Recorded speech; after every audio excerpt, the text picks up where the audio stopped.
Nous apportons des réponses sur l'intérêt d'un démarrage tardif le matin. Oui, complété d'accueil périscolaire, parce que nous savons que certaines familles ont besoin de ces accueils, plus tôt.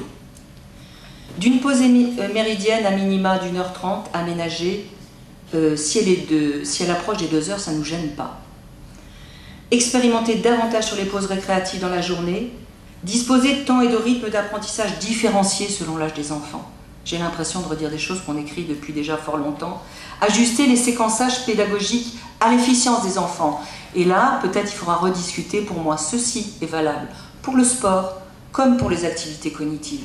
Parce qu'une règle complexe en sport, elle est exactement aussi complexe et sujette à accident.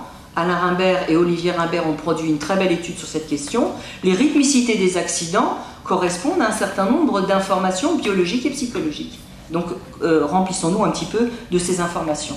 Donc ajuster le soutien scolaire, donc oui, prise de position, le soutien scolaire sur le temps scolaire, on y reviendra si vous le souhaitez, et bien sûr accompagner la continuité éducative. La continuité éducative, c'est donc les accueils périscolaires, oui, les transports scolaires qui déjà ont mission non seulement de transporter, mais d'accompagner, d'éduquer, de socialiser et quelque part de prendre un bout de la longue journée que vivent les enfants. Donc continuité et cohérence, on voit bien que de l'autre côté, dans le cadre jaune, bien sûr, la formation des acteurs est essentielle, la formation des enseignants, le soutien à la parentalité, j'y reviendrai, le soutien apporté à un réseau associatif qui a quand même pas mal souffert depuis quelque temps, parce qu'il doit remplir cette mission de complémentarité éducative. Je reviens aussi avec une entrée qui est espace, ergonomie des lieux, accessibilité, parce que valent des accueils s'ils ne sont pas accessibles et adaptés. L'organisation hebdomadaire, le sujet qui fâche, et on a bien tort, déjà si on commence par régler 3-4 choses sur la journée, on aura déjà fait du chemin. Oui, j'ai mis durée de 23h à 24h sur 9 demi-journées.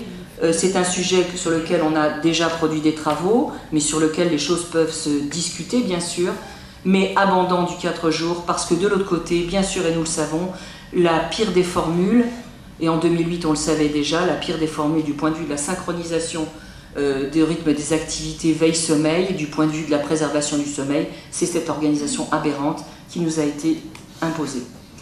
Donc développer des accueils et des soutiens éducatifs parental, accès à des activités culturelles et sportives, accès à la vie entre pairs.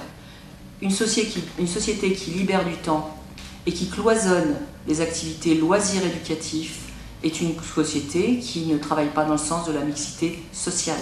Donc l'école de la République, si elle libère du temps, doit réfléchir à ce qu'elle crée à côté pour préserver les missions républicaines. Donc, sans surprise, les accueils extrascolaires, la qualité, l'accessibilité sont évidemment des éléments majeurs et le soutien à nouveau du réseau associatif complémentaire de l'école est un enjeu fort.